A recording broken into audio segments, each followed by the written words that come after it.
fire. What makes things burn? In this film, we're going to study fire, what it is and what it does. We know some things about fire already. Fire gives us heat.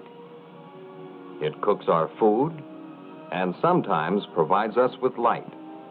Fire does a great many things that are useful to man, but fire can also be dangerous. Because fire can be dangerous, we'll study it in a laboratory where we can experiment safely. What do we need to make a fire? Let's try to find out.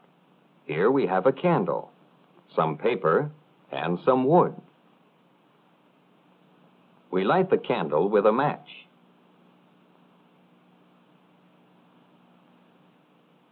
The paper burns easily.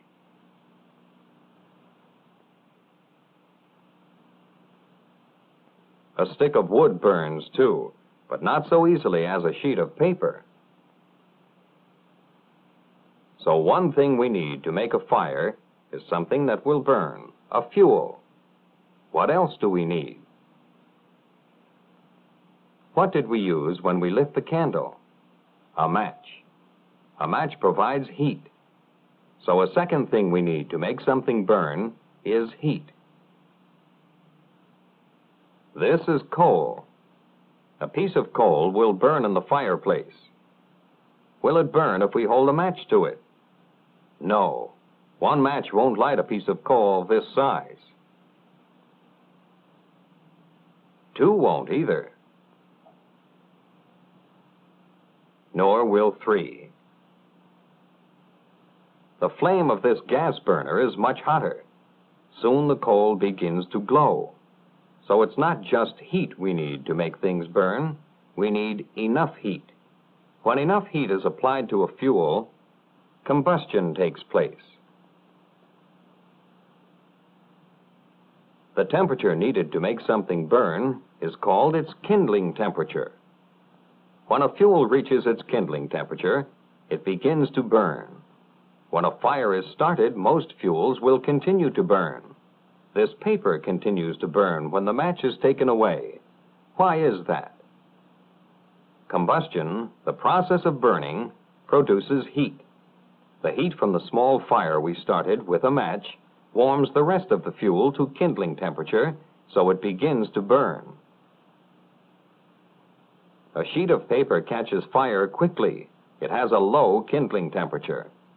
Dry wood also has a fairly low kindling temperature. Green leaves and twigs have a higher kindling temperature. That means they need more heat to burn.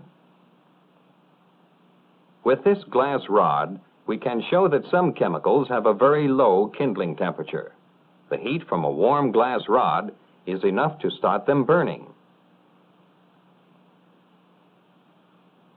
Some materials found in the home have very low kindling temperatures.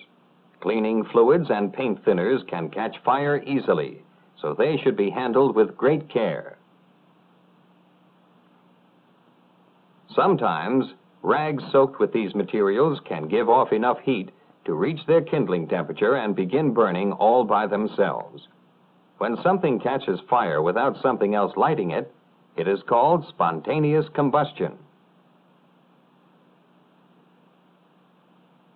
Almost anything will burn at some temperature. Even iron will burn when it is ground into a fine powder and exposed to a flame. So will brick.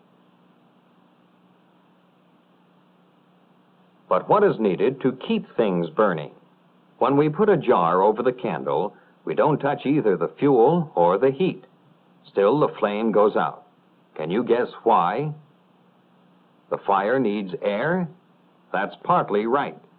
Fire does need something from the air to burn. But what? We'll experiment again. From the air in this bottle, one important part has been removed.